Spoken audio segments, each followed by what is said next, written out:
The Trump administration's plan to cut jobs at the Department of Education has sent shockwaves throughout the country. Yeah, as CBS 17's Brea Hollingsworth tells us tonight, local education leaders fear it could make things a lot more difficult for school districts. Democratic Congresswoman Deborah Ross, Wake County Board of Education Chairman Chris Hagerty, and others touring Hodge Road Magna Elementary, discussing the effects cuts to the Department of Education will have on school districts. The school receives federal funds from the department for Title I programs. It's money Ross says is helping fund programs like Spanish language and special education. But kids who have these special needs in particular need that federal funding. All this comes as the Trump administration announced plans to lay off over 1,300 employees, cutting half its staff. Ross and others say eliminating the agency would starve North Carolina schools of millions of dollars in federal funding, impacting low-income students and students with disabilities.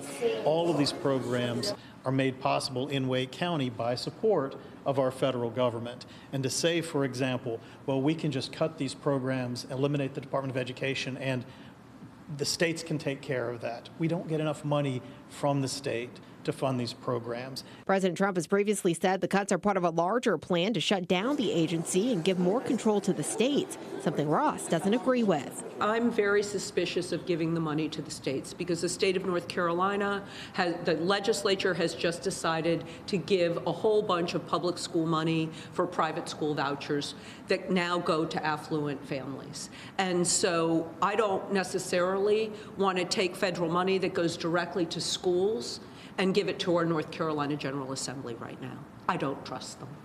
And Congresswoman Ross also held a private roundtable today with teachers and staff. It is important to mention that fully closing the Department of Education would require an act of Congress. In Wake County, Brea Hollingsworth, CBS 17 News.